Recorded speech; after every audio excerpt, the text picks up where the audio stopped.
Here we go. Here we go.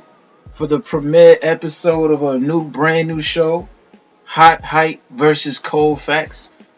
I am your host, MCKC.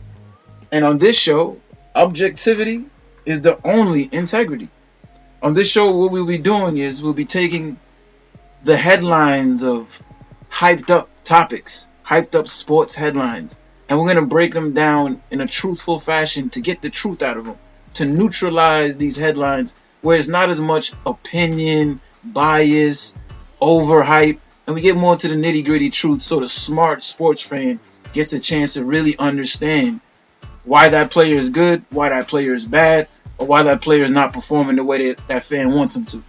So, without further ado, on the premiere episode of Hot Hype versus Cold Facts, the first topic, the first overhyped statement that we've had in the sports over the recent times, we have the Brooklyn Nets are title favorites in the NBA Eastern Conference.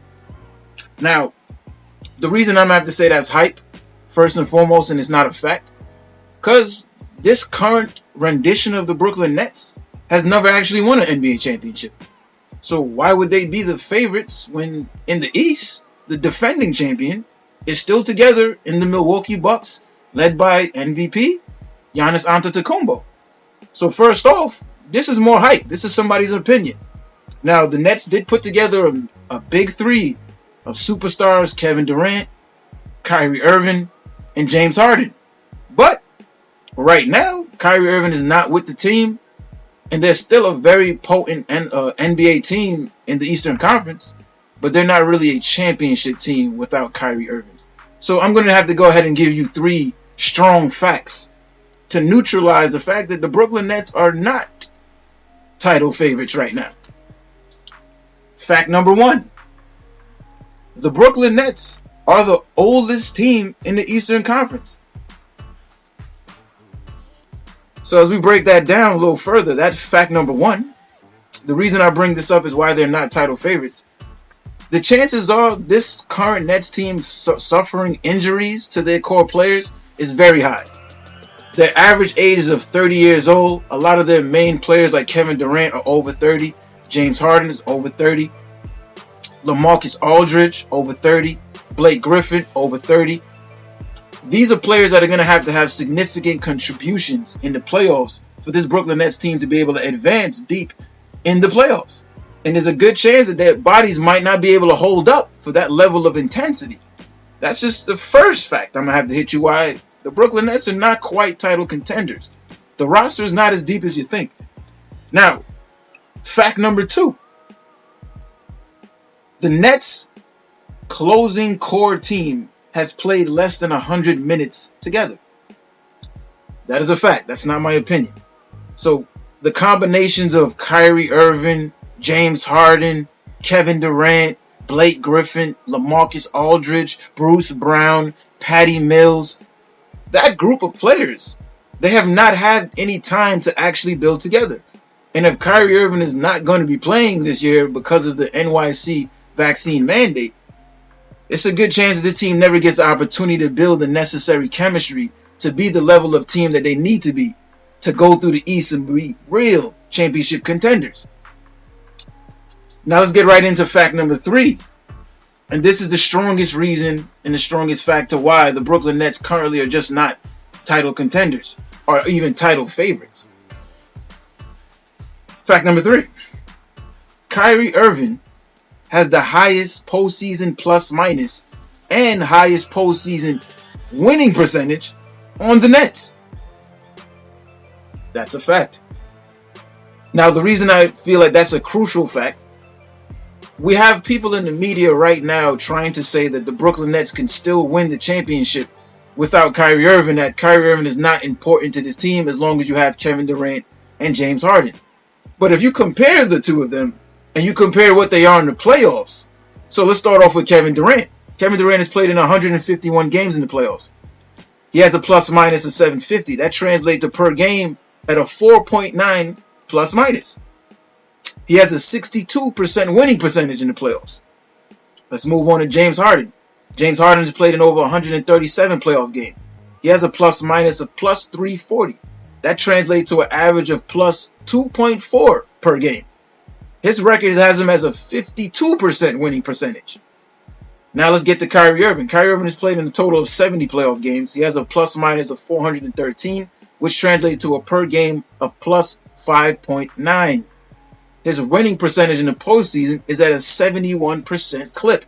So not only has he won more games in the postseason, his plus minus, meaning when he's on the basketball court, is higher than any of the two of the big three.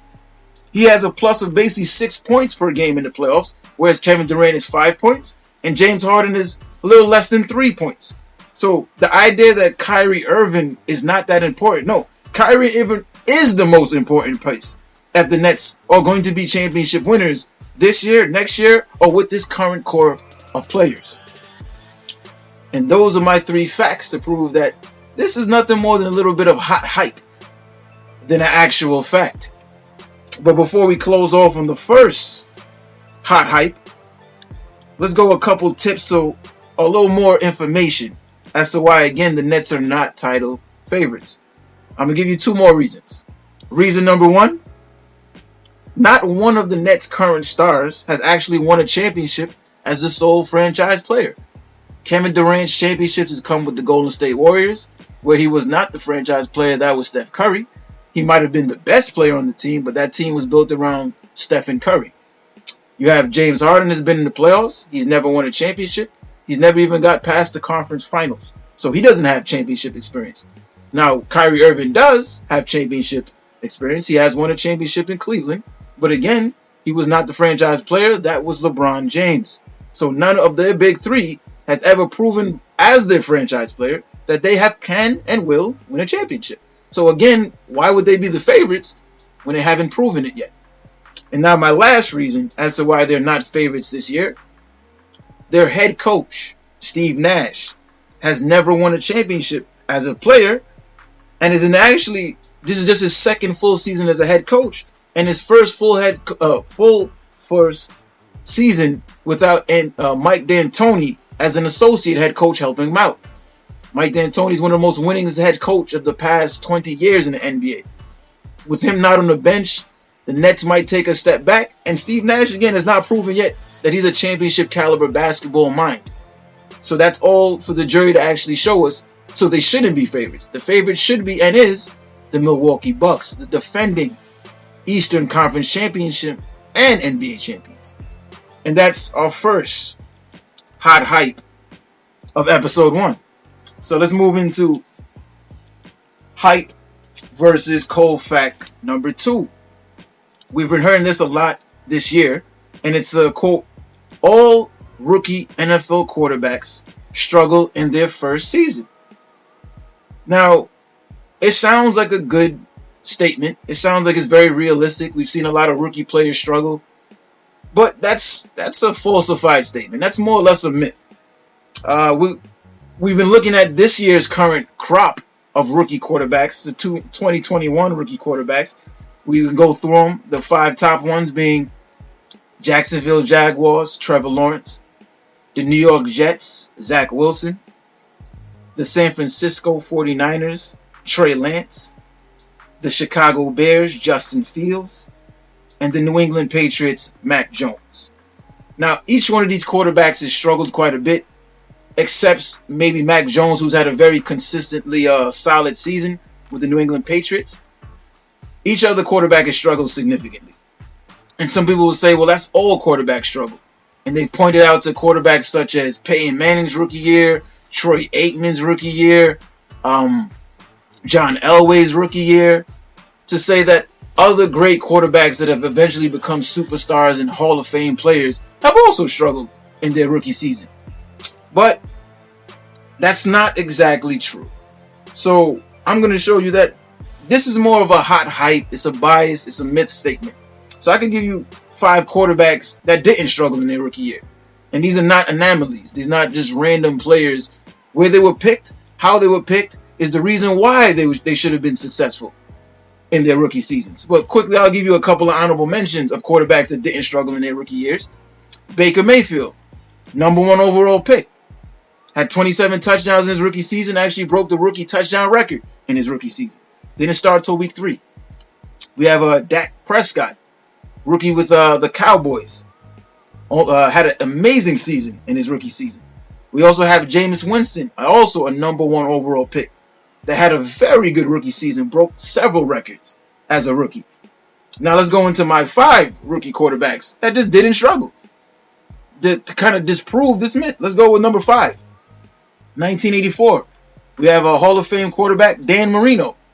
From the jump, he was ready to go. One of the best quarterbacks his rookie season. Number 4, we have Andrew Luck. Number 1 overall pick from his rookie season. Was one of the best quarterbacks in the NFL. Number 3, we have Russell Wilson, drafted by Seattle. He's the anomaly in this group because he was drafted in the 4th round. Probably should have been drafted in the late 1st round or the 2nd round, but he fell to the 4th round to the Seattle Seahawks. And in his rookie year, led them to the playoffs, had a great rookie season, did not struggle. Number 2, one of the best rookie seasons ever. He was a number 2 overall draft behind another guy that I just mentioned in Andrew Luck in that draft, Robert Griffin III. Robert Griffin III had one of the best rookie seasons ever, led the Washington Redskins to the playoffs. He did not struggle. Then number 1, a guy that just got re-signed to the team that drafted him as a rookie, Cam Newton. Another number 1 overall draft pick. His first 2 games, he both threw for 400 yards in each game. He did not struggle as a rookie. Now, people might say that he struggles with accuracy, but again, there's other quarterbacks that have also struggled with accuracy. That has never been his greatest compliment or his greatest trait. His athleticism and his ability to be a playmaker has always been his skills, and he's shown that throughout his entire career. He's a legendary at it and a Hall of Fame level player at that. Now I'm going to go into 3 facts to prove why quarterbacks, top 10 picks, don't struggle. My point is against the hype that all rookie quarterbacks in the NFL struggle in their first season. So my point will be top 10 picks do not struggle to contribute in their rookie season. And now let's go into my 3 facts to disprove that hot hype. Now, my information comes from a great writer. He was on thehawksteed.com, writer Steve Thomas. He broke down all of the drafts from the year 2000 to the year 2019 and broke down how did these players become either all pros, pro